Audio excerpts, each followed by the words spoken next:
ñu dalal Mamadou Mouhamed Ndiaye. jërë ngeen jëf boromuk fital gu soqik fitalam di yëglu maanaam tir de sommation moom la général François Ndiaye def démb journal La Tribune moo ko bind xamal ñu ne président comité suivi fond force Covid-19 di général François Ndiaye ab jano la xëy démb ak taskatu xabaar yi ngir doon bilan seen liggéey taxawu gi ñu war a taxawu réew mi ak waa réew mi ci jamonoy coronavirus ci nu mu demee lan lañ ci def ak it lan lañu ci deful journal bi dañu ca ndajama fa la indiwaale ay tontu ki leeral jëm ci coowal ndàmpaay li ñu ne moom la ñuy jox membre yi ci comité bi général Ndiaye ne loolee ñi ko wax nañu lu dul dëgg ñoom benn voilà la ñuy def kenn fayu leen kenn dàmp leen ci la Sénégal mën nañu fotu ma nangu comité bi ñu ma dénk di doon géopolitique Le Quotidien nañu njiital comité suivi fond force Covid-19 di général François Ndiaye taxaw na jon boole koog fa xas mbooleem tuuma yi ñu ko gàlloon moo ki gaayam nee na fii ci réew mi dafa am ay nit yoo xam ne dañoo mel na ñu gëlëm ba tax ñu dëkk ay sos wax na it ne aide alimentaire gi ñu baaxee askan wi du mën a daj fépp te it du mën a dajal ñëpp les économies faay yu mën surfa yi ci séddaleem dundu gi général François Ndiaye génne na leen démb général nee na bu weesoo ceeb bi seetlu nañu ne kit alimentaire yi bari na yu ca manqué nee na it fi ñu bind ñu war a dimbali mu di résiste ba nañu ko xoolaat ndax dese naa wér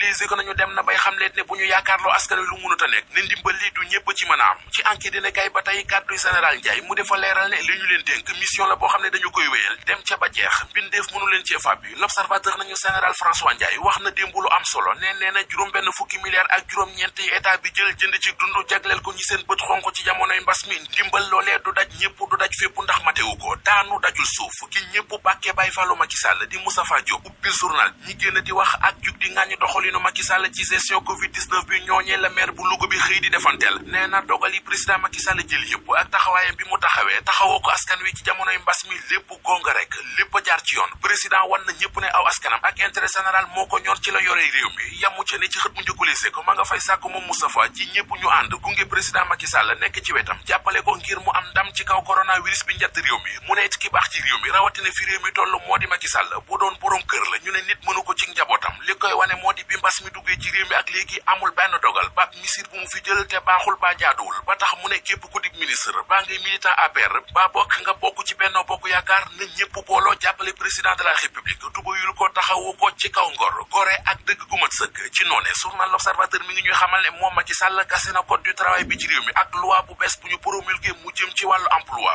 loi baak na mu tëdde ak ati retraite yi ñu yóbbu ba ci juróom benn fukk ak juróom journal le groupe Futurs Médias bi mi ngi ñu koy leeralal leneen lu leer ba mel ne leeral mi ngi leere ci Source A bi leen yéenekaay bi ministre de la pêche ak économie maritime di Alioune Ndoye moo waxoon ñaar fukki fan ak juróom ci weeru avril 2020 ne moom bi ñu ko takkalee ndombal tànku ministre de la pêche ak léegi amul benn licence de pêche bu mu signé yéenekaay bi nañu monsieur le ministre Alioune Ndoye mi ngi foowee am xelam ndax fukki fan ak juróom ñaar ci weeru avril 2020 signé na lu mu gàtt ñeenti licence de